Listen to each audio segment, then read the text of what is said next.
Hello and welcome to NTA Nationwide. I'm Najat Atutijani. Remember to follow this news live on our website, nta.ng/live, and all our other social media handles displayed on the screen. President Muhammadu Buhari has declared Nigeria's intention to completely eliminate the use of petrol and diesel generators by 2060 as part of a multi-pronged energy transition plan aimed at achieving energy security and net zero emissions, making a strong case for technical and financial support from the United States. The president also says a $10 billion investment is, however, needed per annum to achieve the objectives. This came to the fore at a high-level session on supporting conservation, climate adaptation and energy transition as part of the U.S.-Africa Leaders Summit in Washington, D.C. State House correspondent Adam Musambu reports. With the theme, Building Our Green Future Together, the session attended by African and U.S. leaders as well as key stakeholders provided a forum for showcasing shared efforts towards conserving and restoring Africa's ecosystems as well as rich natural resources. Discussions also centered on diversifying the continent's energy matrix, realizing energy security goals, and building sustainable supply chains. Africa will be at the center of the clean energy transition. Its renewable energy potential is second to none. It's home to roughly a third of all critical minerals essential to the technology that will power the clean energy economy. But with nearly half of sub-Saharan Africa's population lacking reliable access to electricity, and the population set to grow to more than 2 billion people by 2050, how that transition is made will be decisive in shaping our future climate. The United States will work closely with African countries as they determine how best to meet their specific energy needs. President Muhammadu Buhari, who addressed participants at the closed session, takes pride in the fact that Nigeria is the first African country to develop a detailed energy transition plan towards tackling both energy poverty and climate change, as well as delivering net zero emissions by 2060. Already, he said, the country has embarked on several reforms and unveiled impactful projects aimed at generating 30 gigawatts of electricity by 2030, with renewable energy contributing 30% of the energy mix. Delivering the energy transition plan, the president said, requires $1.9 trillion spending up to 2060, which translates to $10 billion per annum. He therefore made a case for Nigeria to be included in the G7 Climate Partnership list for the co-creation of just energy transition. President Buhari also seeks the support of the United States for Nigeria's full participation in the global carbon markets, as well as developing innovative business models and integrating renewables efficiently into the national grid. This, the president said, is a time like none other to unlock the development potentials of Nigeria and transform the lives of millions of people by tapping into the potential returns in the yet to be fully optimized Nigeria's enormous market. From Washington, D.C., Adam Musambu, NTA News. The Senate is calling on the Central Bank of Nigeria to consider the adjustment of its new cash withdrawal limit. This is sequel to the consideration of the report of the Senate Committee on Banking, Insurance and Other Financial Institutions in an interaction with the reappointed deputy governors of the Apex Bank during their screening. The report, however, notes that the Senate will continue to carry out efficient oversight of the bank on the adjustments. Meanwhile, the confirmation of the appointments of Aisha Ahmed and Edward Adamu as deputy governors of the Central Bank of Nigeria is for a second and final term. The Senate has also advised the Ministry of Power and the Bureau of Public Enterprises on the need to exercise caution in handling the concession process of the Zungeru hydroelectric power plant. This was at an investigative hearing on the process of the concession declared open by the President of the Senate. National Assembly correspondent Dayo Gunshola reports. Zungeru hydroelectric power plant was conceived in 2012 as part of the federal government's efforts to address energy crisis. Attempts by the Bureau of Public Enterprises to concession the power plant while the project is yet to be completed is a matter of concern to the Senate. While a segment of the public has applauded the modest gains of the privatization of government-owned power assets in Nigeria, mounting challenges that emerged after the exercise have made many question the credibility of the process that produce the successor companies and the viability of such companies, hence the need for extreme caution in the concessioning of the remaining government-owned power assets. While the Ministry of Power believes the process is in order, the Senate cautions that the rush to complete the process must be checked. The Ministry of Power supports the concession of the 700 megawatts Zungeru hydroelectric power plant as other hydro power plants in the country. Why don't you wait and let us be sure that once you concession this plant, the person is not coming back with any story that a defect plant was handed over to him. Really not a rush. We're just being mindful of the timing that a typical concession transaction or process takes. For the Senate, given the previous experience of the nation in similar situations, the BPA must come up with a new timetable that captured all concerns raised. From the National Assembly, Dayo Gunshola, NTA News. Still on legislative matters, the House of Representatives says development of strategies on sustainable energy by the public and private sector will enhance the implementation of the Electric Power Sector Reform Act. The House observed that challenges of power supply, which the country has grappled with for decades, can be overcome when government focuses more on exploration of renewable energy like nuclear, solar, biomass and wind. The motion from Chukwuma Umeoji also suggested the establishment of a framework for private sector investment towards increasing utilization of these alternatives. The United States will demonstrate its commitment to Africa with the donation of $55 billion to the continent. This came to the fore at the ongoing U.S.-Africa Leadership Summit. Details with Musa Baba Aliu. It is day one of the three-day leadership summit put together by the U.S. government under the leadership of Joe Biden. It is wonderful. U.S. Secretary of State Anthony Blinken was in charge in the scheduled activities on Tuesday. He engaged some selected African leaders in discussion on security, climate change, and good leadership. Over the next few days, we will be announcing additional investments to make it easier for students to participate in exchange programs between our countries, to increase trade opportunities for members of the African diaspora, and to support African entrepreneurs and small businesses. Each of these investments is guided by one overarching goal: to continue building our partnership so that we can better address the shared challenges we face, and ultimately, we can build a safer, more secure, more prosperous future for all of us. In the area of climate change, Blinken announced that the United States is committing more than $1 billion to support Africa to mitigate climate change. He also commended Nigeria, Zambia, and Rwanda on their efforts on renewable energy. Nigeria has set bold targets and robust regulations for methane reductions, the first country in Africa to do so, which could reduce air pollutants by 1/3 and avert tens of thousands of deaths. Equatorial Guinea just raised its commitment to cut emissions by 35% by 2030.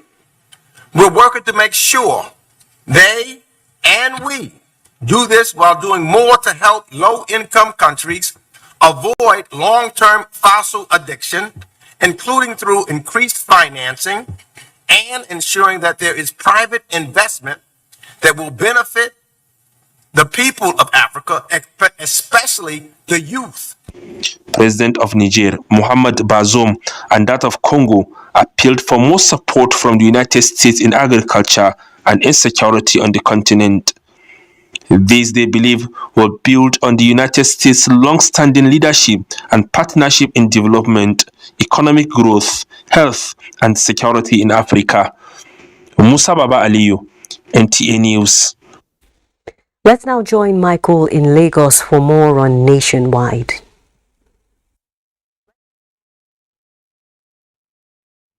Thank you, Najatu. The period when Nigerians place premium on imported items over domestic products is gradually fading out due to the implementation of the federal government executive order aimed at promoting standards and quality assurance. Towards monitoring compliance with this policy, regulatory agencies are keeping surveillance to safeguard the infiltration of substandard goods into the country. Abolade Salami reports. With several attempts made by governments and concerned authorities to curb production, circulation, and importation of fake and substandard goods, some unpatriotic Nigerians still devise dubious means of circumventing the process. To curb the abnormally, regulatory framework and industry-specific recommendations were introduced by the Standards Organization of Nigeria to ascertain certification of approved products. And when it meets the requirement, that means when it conforms, then it is given a MANCAP certificate. And that MANCAP certificate means mandatory conformity assessment program. The government expects that whatever you produce within the country, whatever you are selling out to consumers, must meet the minimum requirements of the standard. Since the regulatory body made it difficult for manufacturers of substandard products to operate freely, Nigerian market is being sanitized and domestic products are gaining ground even beyond the shores of the country. We've been doing a tremendous work to make sure that the cables that are produced in member companies are of best standards, and we have continued to maintain this standard, and that is why Nigerian cable is termed the best cable that you can actually see in the markets. And almost all our products are MANCAP certified.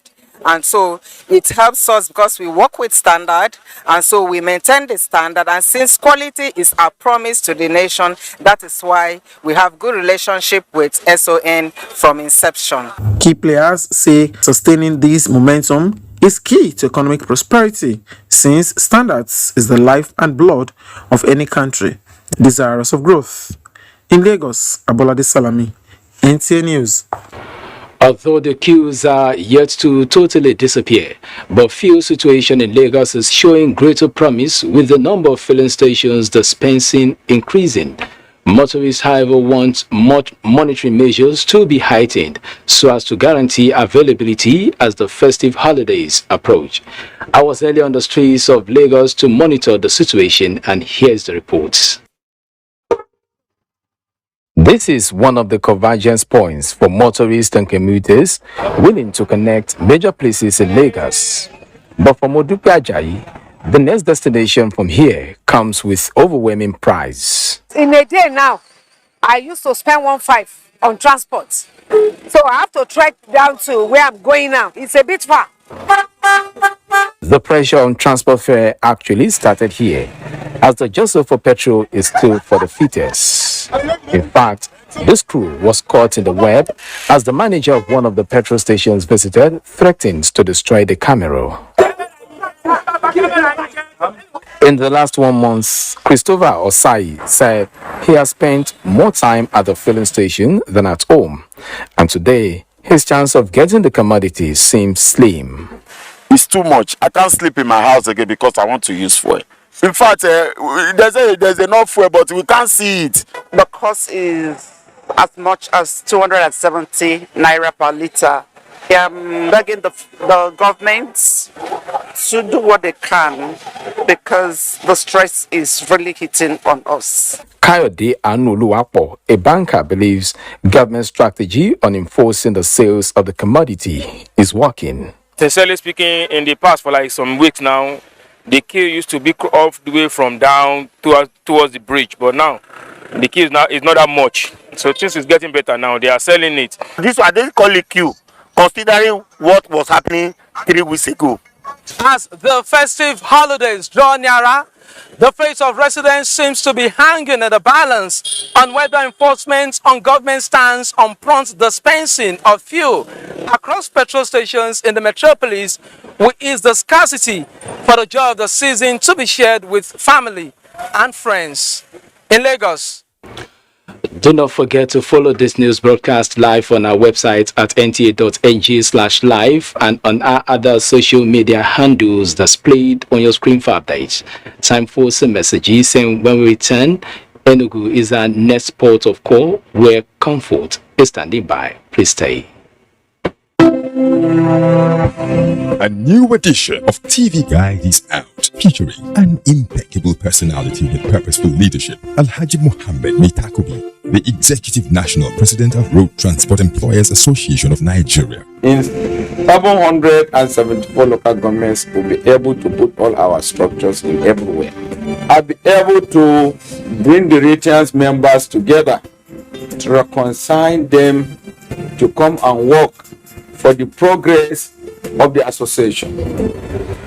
Welcome to a world of fun and excitement as we also present an assemblage of professionals in the media space. Some compelling NTA programs, current trends in the fashion world, ICT, sports, entertainment, and lots more. Get a copy at the vendor near you or any NTA station nationwide. TV Guide, your indispensable companion.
This is the moment we've been waiting.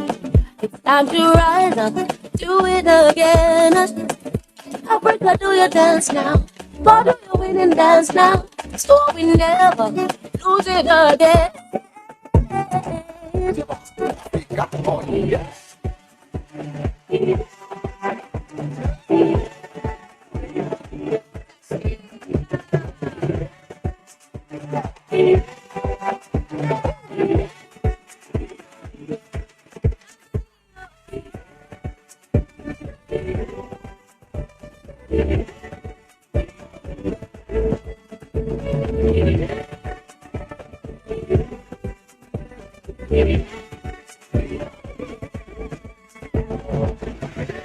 Africa, rise up.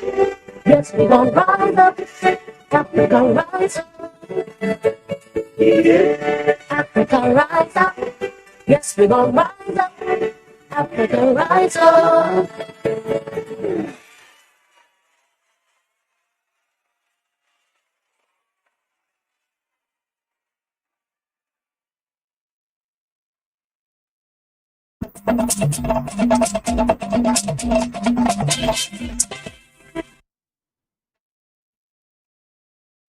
Thank you for joining us in Enugu. The Nigerian Air Force NAF has winged 17 helicopter pilots of 405 Helicopter Combat Training Group, having completed their basic flying training courses in International Flying School Enugu. Chimaroke Ugu now reports.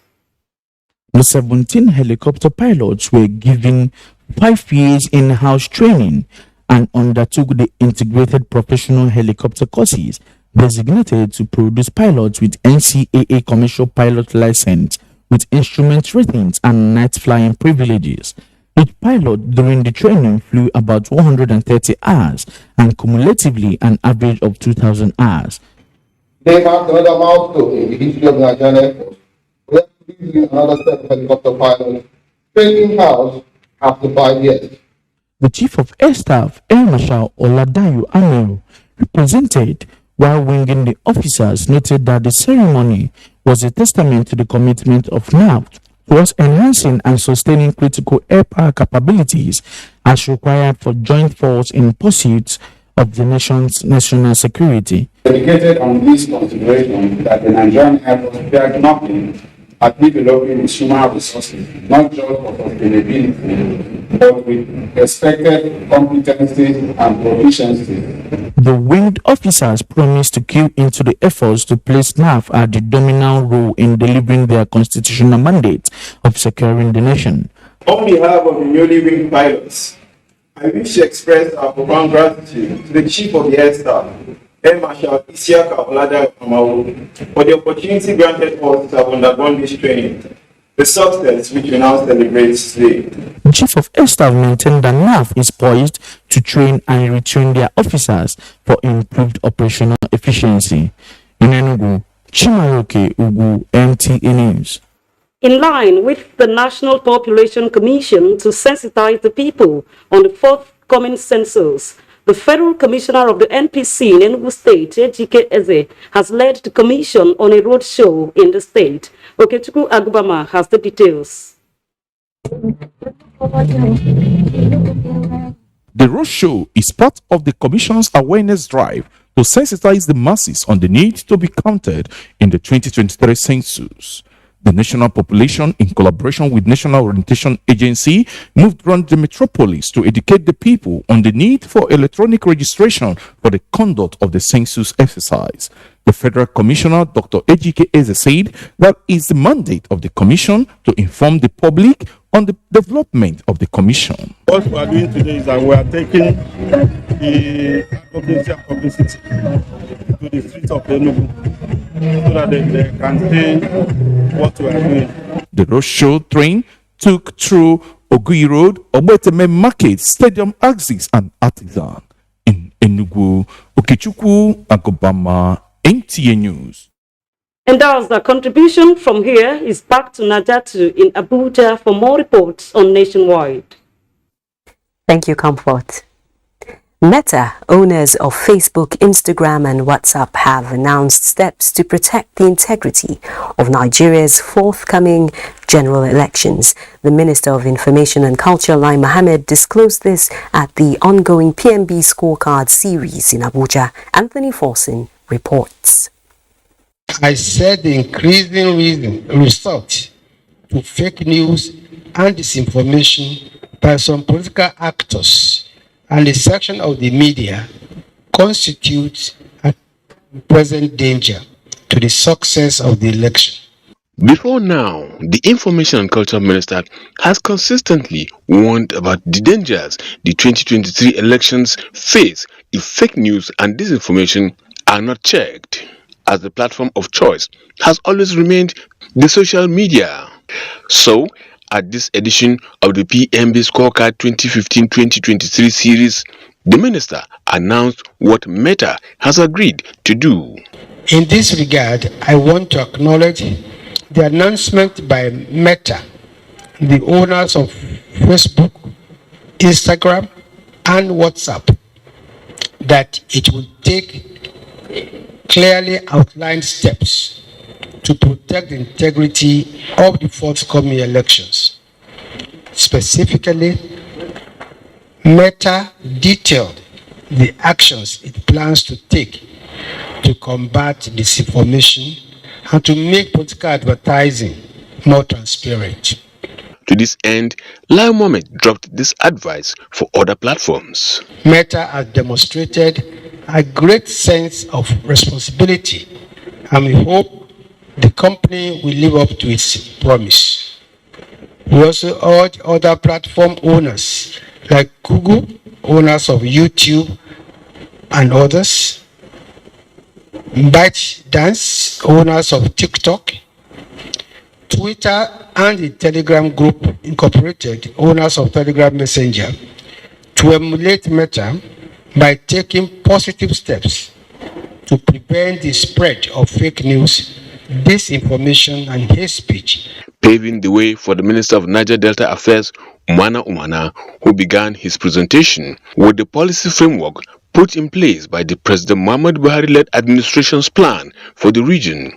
And to achieve it, he said a policy initiative was drawn. The approval granted by Mr. President to the Ministry of Niger Delta Affairs to supervise the operations of the Niger Delta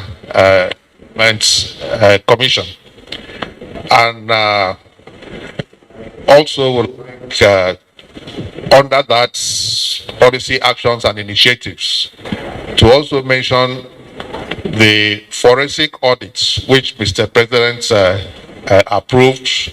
With a presidential mandate, the ministry has lived above board. In Abuja, Anthony Forson, NTA News. The Independent National Electoral Commission (INEC) has charged political parties and their supporters to adhere to electoral guidelines while carrying out activities of the party. Kogi State INEC Resident Electoral Commissioner Dr. Gabriel Longpet gave the charge during a meeting with political party representatives as well as traditional rulers in the state. Francis Udojo reports. Is bordering on the need for stakeholders to stick to electoral guidelines, especially during campaigns, avoidance of hate speech, thuggery, before, during and after elections dominated discussions at the meeting of stakeholders. The law says you have to inform INEC and the police 10 days before your date of campaign and rallies. However, we've not been able to receive a single notification at the state level by any political party with respect to when they are going to hold their rallies or when they are going to gather, and whether those have been given to the police, I'm not aware. But be mindful that the law is very clear on that. It will be unfair when you have a candidate that cannot campaign. When you have a candidate that if you go there, you see. But our Israeli commissioner is making us to understand that it is a thing of the past. The need for electorates to ensure they collect their PVCs to guarantee lawful participation in the forthcoming general elections was also emphasized. INEC is assuring Nigerians of a safe environment for the smooth conduct of the general elections while appealing to the public for cooperation to achieve greater results. From Lokoja, Francis Udojo, NTA News. The Defense Headquarters has reassured Nigerians that soldiers and officers of the Nigerian Armed Forces will remain apolitical and act professionally during the 2023 general elections. The Chief of Defense Staff, General Lucky Irabo, gave the assurance while receiving the President, Nigerian Bar Association, during a visit to the Defense Headquarters. Also taking measures by virtue of training, focused training, to ensure that should we have any reason to assist the police during the 2023 election to be professional, we will be apolitical, we will be professional in disposition, and enough content that Nigerians should have faith in that declaration that we made. I saw one time your complaint about the fact that the delay in the trial of cases hampers the effort of the military in the fight against terrorism. We are concerned. And when I see that the Chief of Defense Staff's leadership focus for the armed forces is to foster a professional armed forces capable of effectively meeting constitutional imperatives, leaves me with no doubt that this is an armed forces that is going to conduct its responsibility with respect for the rule of law. And that is why we will not shy away to identify with the armed forces under your leadership because of this very declaration. The NBA president also commended the Nigerian military for protecting the nation and paid tribute to the nation's fallen heroes. The presidential candidate of the New Nigeria People's Party, Rabiu Musa Kwankwaso, has pledged to replicate his numerous achievements as Kano State Governor if elected as president in 2023.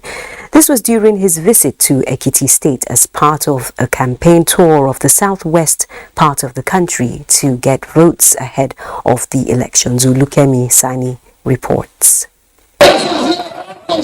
The first assignment of Rabiu Kwankwaso in Ado-Ekiti was the commissioning of the newly renovated State Secretariat of the New Nigeria People's Party on Ajilosun Road, where he addressed his supporters and party faithful. He said if elected president, his administration would prioritize security, health, fighting corruption, as well as road construction. He said he would build 500 schools to improve standard of education in Nigeria. We have decided in our blueprint, which is available online, that we thought it was necessary to form what we call community participation and orientation committees in all the 8,809 wards that we have today in this country. So I'm very happy that we have done that, and the combination, of course, is there. It involves the traditional ruler. The former Minister of Defense and one-time Governor of Kano State was at the Palace of the Ewi of Ado-Ekiti, Oba Rufus Adejugbe, in Ado-Ekiti. Olukemi Sani, NTA News. Meanwhile, the Labour Party has made a commitment to seek divine intervention for its candidate. At a prayer rally in collaboration with the Nigeria Interfaith Alliance, religious leaders re-echoed the supremacy of God, only who can give power. David Ire reports. Leaders across religious faiths are here speaking in one voice as ambassadors of peace to intercede for Labour Party and its presidential candidate, with our conviction that the victory of Peter Obi will fast-track the growth of the country. They are also seeking God's protection for all the players throughout the campaigns and a peaceful 2023 general election. People from the 33 states of the Federation, they have come together, Christians and Muslims and even traditionalists, to declare that Peter Obi is not an evil candidate. He is a Nigerian with character, he is a Nigerian with conscience, and 2023 we have declared and endorsed him to be the president of the Federal Republic of Nigeria. For the happiness of friends, the happiness of people, the job, every part of Nigeria. No group with Nigeria will regret what is coming. The party is also looking forward to betting a Nigeria where the people will be united, irrespective of religion and tribe, with honest, diligent, and just leaders. We are united with one purpose, in the name of God that created heaven and earth. Muslims, Christians, and other religions have come together to call on the Creator. There's nothing more powerful than this. The party plans to hold the prayer rally across various states of the Federation before the 2023 general election. In Abuja, David Ire, NTA News. The wife of the All Progressives Congress presidential candidate, Senator Oluremi Tinubu, says she appreciates the goodwill her husband enjoys, which is increasing support and brightening the chances of the Tinubu-Shettima ticket. This was at an engagement with spouses of APC members of the House of Representatives in the 9th National Assembly, where the role of women in ensuring electoral victory came to the fore. Salihu Gwanara reports. Having launched the women wing of the 2023 Tinubu-Shettima presidential campaign in 5 out of the 6 geopolitical zones of the country, the team, led by the chairman, Senator Oluremi Tinubu, is not resting on its oars in mobilizing more support for the APC.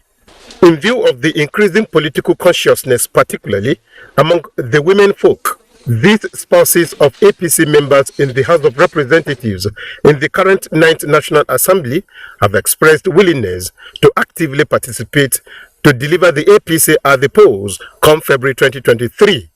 most of us are, or well, clearly we are already involved in politics because we are the spouses of politicians. We have already been involved in the past in the grassroots. We know how important it is to be with the people at the grassroots, and we will just continue doing the same. Things have changed from our time. The women are up and doing, and then we can count on them to reach, the grassroots for us. And we believe that, we've been tested. We can still do it again. Oluremi Tinubu told her visitors that positive action speaks louder than words.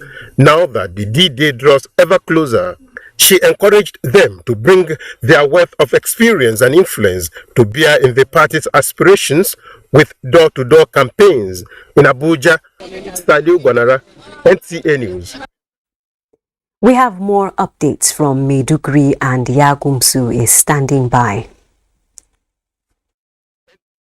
Government has awarded scholarship to 300 orphans of counterinsurgency volunteers comprising members of civilian joint task force, vigilantes and hunters. The first phase of scholarship checks was presented to the beneficiaries by the Borno State Commissioner for Education, Lawan Abawakilbi. Abubakar Musa reports. The disbursement of first tranche of 300 million naira scholarship grant to these 300 orphans of counterinsurgency volunteers is in line with Governor Babagana Umara's determination to give families of the heroes a new lease of life for the unprecedented sacrifice made to restore lasting peace to Borno. According to the chairman of the scholarship committee, Engineer Lawan Abawakilbi, guidance are to choose schools of their choices for the awards, while any amount of money that will remain after settling the educational bill will be given to the beneficiaries as upkeep. Their parents paid the ultimate price in ensuring that peace returns to the state. So we are paying back by taking care of their children. He further explained that out of the 60 million naira disbursed, 200,000 naira is to be given annually to each beneficiary, which is expected to cover tuition fees, uniforms, and books. Representative of the Ministry of Justice, Yagana Ghazali, notified the guidance that a bond form is attached to the original forms, adding that all legal steps will be taken to sustain studies of the beneficiaries. Director of Finance, Borno State Scholarship Board, Babagana Gambomi, dwelt on modalities of the disbursement. The beneficiaries did not only describe the administration of Professor Babagana Umara as responsive, but assured to study hard towards reciprocating what they describe as unprecedented intervention. In Maiduguri, Abubakar Musa, NTA. Towards improving the productivity of fish farmers, the Federal Ministry of Agriculture, in collaboration with Federal College of Freshwater Fisheries Technology, Baga, have organized a 3-day vocational training for youth and women on fish farming in Maiduguri, the Borno State capital. Murjanatu Hassan reports. The vocational training is an annual event aimed at enhancing fisheries and aquaculture personnel capable of providing technical experts in various fish farming, as well as assist in boat designing and building, among others. Provost of the college, Professor Bakomodu, lauded President Muhammadu Buhari for the giant strides in making the college a role model despite numerous challenges. He said one of the mandates of the college is to produce fisheries artisans, aquaculture assistants capable of applying modern technology to boost fish production on sustainable level in the nation. If somebody who has a zeal on to have a self-sufficient, this is the right time when he or she can able to stand by knowing the technical how and then the practical aspect of it, and having the equipment with him or her can able to stand by itself. Our is a sustainable development for the future coming. Other critical stakeholders of the college and in farming sector described the training as timely, considering the economic situation worldwide, saying it will go a long way in enhancing food security, income, employment, as well as boost economic of the country. They charged participants to use this lifetime opportunity and build themselves. In Maiduguri, Murjanatu Hassan, NTA News. Time for a break. When we return, Nationwide continues with Naja'atu in Abuja. Nigerians, elections are here again. Let us shun violence. Let us play the game according to the rules. Do not be a thug. Say no to violence. Let's rise and defeat violence, crime, and sabotage against the peace of our nation. Nigeria is the only country we have. We must do everything to keep it united. We must avoid any act that promotes hate and disintegration. Say no to separatist movement, terrorism, fake news, hate speech, religious bigotry, and any act that tends to divide us as a nation. Watch out for strange gatherings and suspicious movements. Restrict access to sensitive documents and data, the disclosure of which may damage national security. Educate your staff and family, particularly on measures to safeguard information and report security breaches. Apply relevant legal security guidelines to protect yourself and your neighbors. Due to misinformation and wrong choices, some idle persons resort to vices in their greed to get rich quick. They resort to kidnapping, killings for rituals, and other heinous crimes. Avoid wrong use of the social media. Before you broadcast that false message, think twice. Ask whether it will promote peace or violence. For safety at home, still be security conscious. Educate your household on safety tips. Report all suspicious movements and persons to the security agencies nearest to you. Be a good citizen. Be patriotic. To pass security information, please call 0813-222-2105, 0915-339-1309, 0908-837-3514, or send a mail to dssPR@dss.gov.ng. This message is from the Department of State Services, DSS. Now, what could make someone set out on a journey and not get to his or her destination? Now, imagine the victim who cannot reach out to this responders, who doesn't even have the phone to reach out. Hello, thank you very much for joining us on platform. I'm Ruth Agwe. Especially if the girl is a minor, she's not yet 18 years. If she gets pregnant, realize that such girl is sent out of school and the boy is left in school. Just to pick the call. So how much sensitization is there, Paris? I don't agree. A lot of people are just deaf.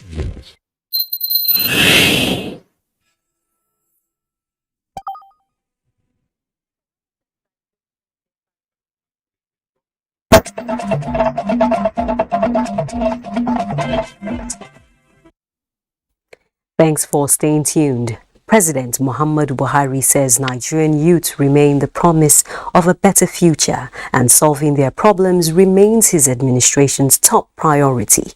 This was while exchanging views with a delegation from the Abu Dhabi Foundation, led by Secretary General Sheikh Al Mahfoud bin Bayah.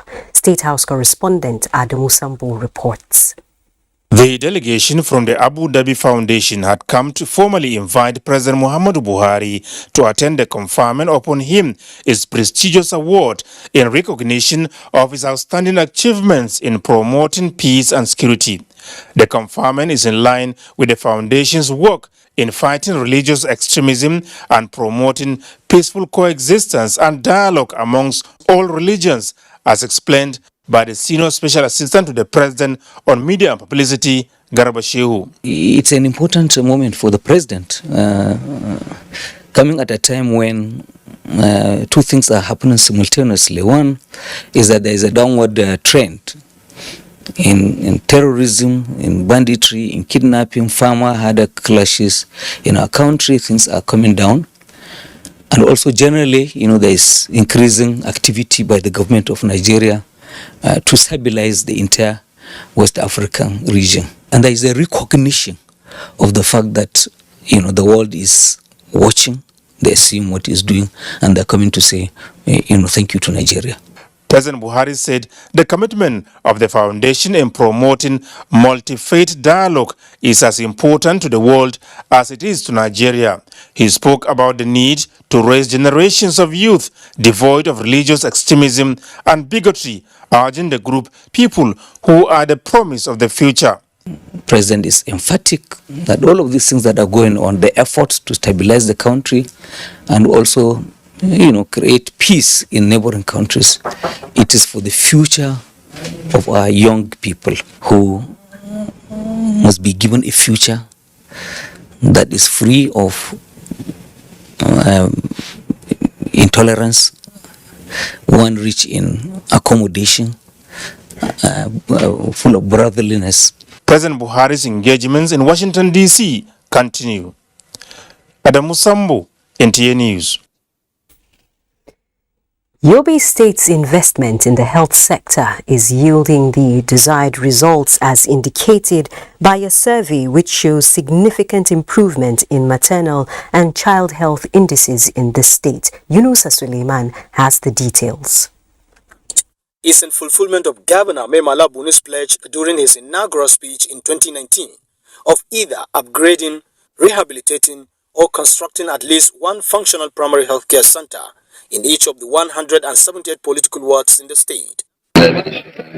This marks the official inauguration of Gwange Primary Health Care Center in Damaturu, one out of the 138 recently constructed by Yobe State government in its drive to make quality health care services accessible and affordable to people in the state. One of the cardinal objectives of our administration is to provide quality healthcare delivery, to reduce mortality and morbidity rates due to communicable diseases and also reverse the prevalence of non-communicable diseases, to meet global targets and significantly increase life expectancy and quality of life of our citizens. Strengthening primary healthcare system is key to attaining universal health coverage and achieving the health-related sustainable development goals, as primary healthcare addresses the health needs of all patients at the community level, integrating healthcare prevention, promotion, and education. As the construction of the remaining 40 primary healthcare centers is underway, another set of customized tricycle ambulances were also launched to facilitate the transportation of expectant mothers in labor or other emergencies from hard-to-reach communities to primary healthcare centers, as well as referral to either secondary or tertiary health facilities. In Damaturu, Yunusa Suleiman, NTA News. As part of the federal government road intervention project, a 1.27-kilometer road rehabilitation project has been completed and inaugurated for use at the Federal Medical Center Owo in Ondo State. Tony Batire reports. 7 kilometers rehabilitated internal roads of the Federal Medical Center of Ondo State is part of the 83 internal road project intervention of the federal government in federal health facilities across Nigeria. The inauguration of the project is an attestation that President Muhammadu Buhari's administration is bridging the gap of infrastructural needs through a gradual process of repairs and construction. The road you are seeing here is of the highest quality, highest grade, best grade you can find. Now what is left is for the school authority to ensure it is properly put to good use and not misused. Members of the Federal Medical Center or community are grateful because the road's rehabilitation is easing inter-hospital movement. It's a real boost to the work that we do here. Even patients' relatives, seeing the ambience of the environment, have the feel that they will get healed here. Federal Medical Center Owo is a public multi-specialist healthcare center in Ondo State that provides 24 hours healthcare services. From Owo, Tony Batire, NTA News. The Joint Admissions and Matriculation Board JAMB says from 1st of January 2023, it will cease to receive communication through letter writing from tertiary institutions and their regulatory agencies. The JAMB Registrar, Professor Ishaq Oluide, made this known during an intensive training with stakeholders on the use of the Integrated Brochure and Syllabus System and Central Admissions Processing System platforms. Chidebere Onya reports. Admissions Processing System (CAPS) and Integrated Brochure and Syllabus System (IBAS) are service platforms designed to assist JAMB to provide quality and efficient service speedily. Achieving this objective informed the gathering of JAMB, tertiary institutions and other regulatory agencies in the education sector to rub minds on the workability of JAMB's digitized communication platforms to ensure that every user is able to navigate both platforms effectively. It is mandatory from 1st January of 2023 that communication and admission and curriculum to the institution will be done on this platform. So we will no longer tolerate papers. All those that are left to the back will not get completed. The regular you know that she wants to by trying to write down or drive to Abuja or anything. This central admission process, what we call CAPS, has been on and is going on effectively well. But there are challenges, of course, that's the essence of this intensive training. Joint Admission and Matriculation Board, JAMB, maintained that IBAS and CAPS innovations would not only ensure efficiency in operation, but would enable the board to archive its records. In Port Harcourt, Chidiebere Onye, NTA News. Meanwhile, the federal government has pledged more support to micro and small-scale businesses being cardinal indices for employment and economic growth in the country. The Minister of State for Labour and Employment, Festus Keyamo, made the pledge during a special day at the 43rd Kano International Trade Fair. Yahana Suhassan reports. Unlocking the export opportunities through African Continental Free Trade Area for Nigeria's economic growth and development, the theme for this year's Kano International Trade Fair. The Directorate of Employment Special Day was hosted to showcase the remarkable achievements among micro and small businesses and how Nigerian youth can engage themselves through the production of made-in-Nigeria products. The end product of most of their work. These are of international standards. There are things that, when properly packaged, if and when properly packaged, we can export, and earn foreign exchange. David Dang from Plateau State is into coffee production, processing, and marketing. He started from 5 coffee trees and now owns more than 2,000 trees. This space is a very, very large space, and I think just starting from one coffee, one product, it's a very long chain and has different value chain. So I've encouraged more youths to participate. Just like David, other participants from far and near at the NDE pavilion called on youth to engage themselves in one trade or the other, rather than waiting for government to provide them with one. I'm begging the youth that they should always have a handwork to do that. One day you can help them for a future. Doing this, David and his partners alike believe will reduce unemployment and promote financial and social inclusion among Nigerians. In Kano, Yahana Sahasa, NTA. Thank you, Yahana Su. The Nigeria Security and Civil Defense Corps and the Independent Corrupt Practices and Other Related Offences Commission, ICPC, have inaugurated new anti-corruption and transparency units of the Corps nationwide. Abdurrahman Jibrila reports that the initiative is aimed at curbing sharp practices in the Corps. Building effective, accountable, and inclusive institutions are essential tools in achieving sustainable development in public service.